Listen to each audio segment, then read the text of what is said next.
नमस्कार मित्रांनो, बघा महाराष्ट्र पशु व मत्स्य विज्ञान विद्यापीठ नागपूर अंतर्गत जर बघितलं तर बघा गट ब, गट क व गट ड संवर्गातील विविध पदांवर सरळ सेवेने नवीन जाहिरात जी ती प्रसिद्ध करण्यात आलेली आहे.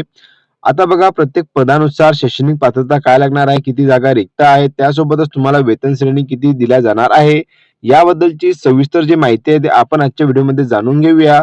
संपूर्ण जी माहिती बघण्या अगोदर बघा तुम्ही जर का आपल्या चॅनलवरती पहिल्यांदा आले असाल तर चॅनलला सबस्क्राईब करायला विसरू नका, जेणेकरून बघा अशाच नवीन भरतीच्या अपडेट बद्दल तुम्हाला सर्वप्रथम माहिती मिळत राहील.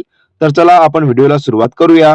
तर बघा तुम्ही इथं बघू शकता की दिनांक 27/2/2026 रोजी जर बघितलं तर बघा महाराष्ट्र पशु व मत्स्य विज्ञान विद्यापीठ अंतर्गत गट ब, क व ड संवर्गातील जर बघितलं तर नवीन जाहिरात जी आहे ती प्रसिद्ध करण्यात आलेली आहे.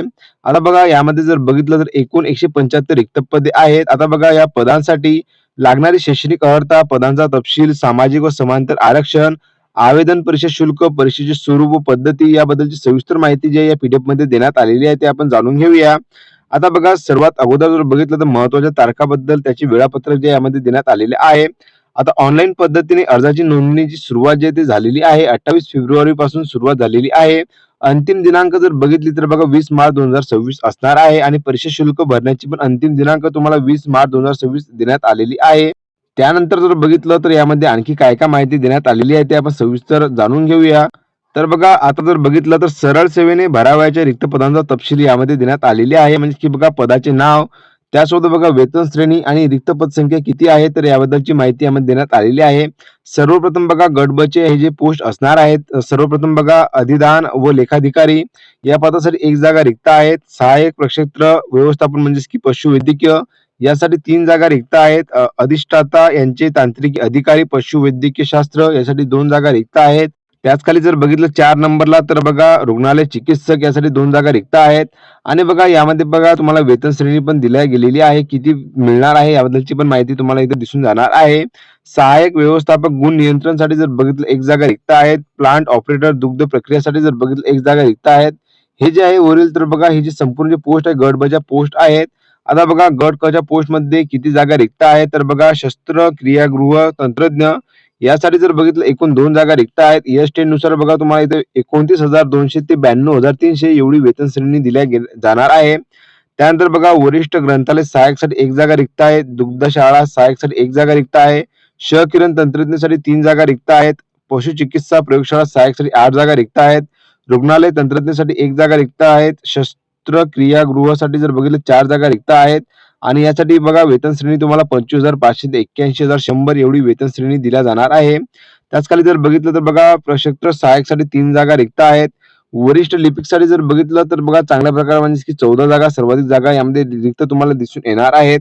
वरिष्ठ यांत्रिकसाठी जर बघितलं एक जागा रिक्त आहेत. बॉयलर ऑपरेटरसाठी एक जागा रिक्त आहे. प्राणी संग्रहालय तंत्रज्ञ क्युरेटरसाठी जर बघितलं 2 जागा रिक्त आहेत. क्युरेटर कम स्पेसिमॅन टेक्निशियनसाठी बघा 2 जागा रिक्त आहेत. प्रयोगशाळा सहाय्यक पशुवैद्यकीय व दुग्ध तंत्रज्ञानासाठी बघा 8 जागा रिक्त आहेत. त्याच खाली जर बघितलं तर बघा प्रयोगशाळा सहाय्यक मत्स्य विज्ञानसाठी 4 जागा रिक्त आहेत. कनिष्ठ ग्रंथालय सहाय्यकसाठी बघा एक जागा रिक्त आहेत. औषध भांडारपालसाठी बघा 2 जागा रिक्त आहेत. वाहन चालक रुग्णवाहिका चालकसाठी 7 जागा रिक्त आहेत. आणि यासाठी बघा तुम्हाला वेतन श्रेणी S6 नुसार बघा 19,900 ते 63,200 एवढी दिल्या जाणार आहे. कनिष्ठ यांत्रिक व शीतकरणसाठी जर बघितलं एक जागा रिक्त आहे. त्याच खाली बघा ग्रंथालय परिचरसाठी 6 जागा रिक्त आहेत. आणि प्रयोगशाळा परिचरसाठी जर बघितलं तर बघा 41 जागा रिक्त आहेत. म्हणजे की बघा गट क मध्ये जर बघितलं तर तुम्हाला इथं सर्वाधिक जागा तुम्हाला प्रयोगशाळा परिचर या पदासाठी रिक्त दिसून येणार आहेत. ट्रॅक्टर ड्रायव्हर मशीन ऑपरेटरसाठी 3 जागा रिक्त आहेत. व्रणोप्रचारकसाठी जर बघितलं 2 जागा रिक्त आहेत. लिपिक नी टंकलेखकसाठी जर बघितलं तर बघा यामध्ये सर्वाधिक जागा म्हणजे 2 नंबरला जर बघितलं प्रयोगशाळा परिचरच्या नंतर तर बघा लिपिक नी टंकलेखकसाठी 37 जागा तुम्हाला इथे रिक्त दिसून येणार आहेत. आणि यामध्ये बघा तुम्हाला 19,900 ते 63,200 एवढी वेतन श्रेणी दिल्या जाणार आहे. कनिष्ठ भांडारपालसाठी जर बघितलं 3 जागा रिक्त आहेत. वीज तंत्रीसाठी एक जागा रिक्त आहे. विस्तार प्रशिक्षण व प्रदर्शन सहाय्यकसाठी बघा 2 जागा रिक्त आहेत. त्यानंतर बघा गट ड चे जे पोस्ट आहे कनिष्ठ यंत्रज्ञ तथा तारतंत्रीसाठी जर बघितलं 2 जागा रिक्त आहेत. पशुधन सहाय्यकसाठी जर बघितलं 2 जागा रिक्त आहेत. अशा प्रकारे जर बघितलं तर बघा एकूण भरायची पदे जे की बघा 175 आहेत. आणि 175 जागेसाठी जर बघितलं तर नवीन जाहिरात जी आहे ती प्रसिद्ध करण्यात आलेली आहे. आता बघा आपण प्रत्येक पदानुसार जर बघितलं तर किती जागा रिक्त आहेत त्याबद्दलची माहिती मी तुम्हाला देण्यात आलेली आहे. आता बघा सर्वात महत्त्वाचं म्हणजे की त्याला शैक्षणिक पात्रता व अनुभव किती लागणार आहे याबद्दलची पण माहिती या पीडीएफमध्ये देण्यात आलेली आहे. ते आपण समोर जाणूनच घेऊया. म्हणून बघा व्हिडिओला तुम्ही शेवटपर्यंत नक्की बघा जेणेकरून तुमच्याकडून काहीच पॉइंट चुकायला नाही पाहिजे आणि समोरची सर्व काही माहिती जी आहे तुम्हाला समजून येणार गरजेचे आहे. जेणेकरून बघा त्यासाठी तुम्ही अर्ज करू शकाल. आता बघा यासाठी पात्रता जर बघितली आपण तर बघा भारतीय नागरिकत्व, त्यासोबत बघा किमान वयोमर्यादा जर बघितली 18 वर्ष, अराखीव प्रवर्गासाठी बघा 38 वर्ष आणि जे काही मागासवर्गीय आर्थिक दुर्बल घटक असतील त्यांच्यासाठी जर बघितलं 43 वर्षापर्यंत संपूर्ण जे एज लिमिट बद्दलची माहिती यामध्ये देण्यात आलेली आहे. आता बघा सर्वात महत्त्वाचं म्हणजे की परीक्षेचे स्वरूप अनुषंगिक सूचनाबद्दल इथे माहिती देण्यात आलेली आहे. आता बघा लिपिक वर्गीय पदे जे आहेत वरिष्ठ लिपिक, लिपिक टंकलेखक, कनिष्ठ भांडारपाल यासाठी बघा एकूण प्रश्न जे आहे 100 आणि एकूण गुण 200 म्हणजे की बघा एका प्रश्नाला 2 गुण दिला जाणार आहे आणि परीक्षेचा कालावधी बघा 120 मिनिटे म्हणजे की 2 तासाचा परीक्षेचा कालावधी देण्यात येणार आहे. आता बघा इतर जे पदे आहेत तुम्हाला इथे देण्यात आलेले आहे संपूर्ण तुम्ही इथे बघू शकाल. तर यासाठी जो अभ्यासक्रम आहे यामध्ये देण्यात आलेला आहे तुम्ही इथे बघू शकता. मराठी, इंग्रजी, सामान्य ज्ञान आणि बौद्धिक चाचणीसाठी जर बघितलं 60 प्रश्न 120 गुण असणार आहे आणि तांत्रिक अभ्यासक्रम जर बघितलं तर एकूण प्रश्न 40 आणि 80 गुण असणार आहेत. तर अशा प्रकारे जर बघितलं तर बघा एकूण 100 प्रश्न आणि एकूण गुण जर बघितलं तर 200 असणार आहे. तर बघा संपूर्ण जे पदानुसार जर बघितलं तुम्हाला इथं काय अभ्यासक्रम आहे त्यासोबतच बघा कशाप्रकारे तुम्हाला मार्क्स बद्दल इथं माहिती देण्यात आलेली आहे. तुम्ही इथं बघून घेसाल. याच खाली जर बघितलं तर बघा परीक्षेचा अभ्यासक्रम जे आहे परिशिष्ट क मध्ये विस्तृतरित्या दर्शवलेला आहे. जे की बघा ही जी पीडीएफच्या शेवटी जर बघितलं तुम्हाला संपूर्ण डिटेल वाईज जर बघितलं तर अभ्यासक्रम प्रत्येक पदानुसार दिला गेलेला आहे. ही पीडीएफ जर बघितली तर बघा टोटल 94 पेजेसची आहे. म्हणून बघा ही जी पीडीएफ आहे खूप मोठी असल्यामुळे यामध्ये जर बघितलं संपूर्ण जे काही माहिती आहे प्रत्येक पदानुसारची यामध्ये देण्यात आलेली आहे ती तुम्ही बघून घेसाल. आता बघा यासाठी जर बघितलं परीक्षा शुल्क किती लागणार आहे तर बघा खुल्या प्रवर्गाच्या उमेदवारांसाठी ₹1000 आणि मागासवर्गीय आर्थिक दुर्बल घटक अनाथ दिव्यांग प्रवर्गाच्या उमेदवारांसाठी ₹900 एवढे परीक्षा शुल्क जे आकारले जाणार आहे आणि ही जी परीक्षा शुल्क आहे ते नॉन रिफंडेबल म्हणजे की ना परतावा असणार आहे याची सर्व उमेदवारांनी नोंद घ्यावी. तर बघा प्रत्येक पदानुसार जर बघितलं तुम्हाला इथं शैक्षणिक अर्हता अनुभव काय लागणार आहे पात्रता कशा प्रकारे दिली गेलेली आहे याबद्दलची माहिती तुम्हाला इथे दिसून येणार आहे. तर बघा तुम्ही इथं बघू शकता या काही पदांना जर बघितलं तर बघा अधिदान व लेखाधिकारी यासाठी जर बघितलं 3 वर्षाचा एक्सपिरियन्स इथं मागण्यात आलेला आहे.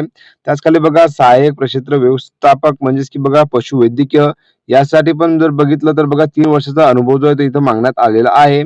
त्याच खाली जर बघितलं तर बघा जे काही गट क, गट ड मधील पोस्ट असतील ज्या काही पदाला अनुभवाची गरज नसेल तर बघा अशासाठी जे अर्ज करू शकतील त्यांनी नक्कीच अर्ज करावा. प्रत्येक पदानुसार जर बघितलं तुम्हाला इथं पात्रताबद्दल इथं माहिती देण्यात आलेली आहे तुम्ही इथं बघून घेसाल. आणि बघा ज्या कोणी विद्यार्थ्यांना समजून येत नसेल तर त्यांनी नक्कीच मला कमेंट बॉक्समध्ये कळवा जेणेकरून मी तुम्हाला समजून सांगू शकेल. आता बघा जेवढे काही लिपिक म्हणजेच की लिपिक पदाचे असतील तर त्यासाठी जर बघितलं टायपिंग सर्टिफिकेट लागणार आहे याची सर्व उमेदवारांनी नोंद घ्यावी. याबद्दलची माहिती जर बघितली तर यामध्ये देण्यात आलेली आहे तुम्ही इथं बघून घेसाल. आता बघा प्रत्येक प्रवर्गानुसार म्हणजेच की किती जागा रिक्त आहे तुम्ही इथं म्हणजेच की संपूर्ण माहिती जी आहे यामध्ये देण्यात आलेली आहे तुम्ही इथं बघून घेसाल. आता बघा आपण जर प्रत्येक माहिती बघत राहिलो तर बघा व्हिडिओ जो आहे तो खूप मोठा होणार आहे. म्हणून तुम्ही जी सविस्तर जी माहिती आहे या पीडीएफ मध्ये देण्यात आलेली आहे आणि ही जी सविस्तर पीडीएफ आहे आपल्या टेलिग्राम ग्रुपवरती तुम्हाला मिळून जाणार त्यावरती तुम्ही बघू शकता. टेलिग्राम ग्रुपच्या चॅनलची लिंक आहे डिस्क्रिप्शन बॉक्समध्ये मी तुम्हाला दिलेली आहे त्यावरून तुम्ही बघून घेसाल. तर बघा अशा प्रकारची याची महत्त्वपूर्ण भरतीची अपडेट जी आहे मी तुम्हाला दिलेली आहे. व्हिडिओ जर का तुम्हाला आवडला असेल तर नक्कीच लाईक शेअर कमेंट करायला विसरू नका आणि ज्या विद्यार्थ्यांपर्यंत या भरतीची माहिती पोहोचली नसेल तर त्यांच्यापर्यंत हा व्हिडिओ नक्की शेअर करावा. तर चला भेटू आपण पुन्हा एकदा नवीन व्हिडिओमध्ये नवीन भरतीची अपडेट घेऊन. धन्यवाद.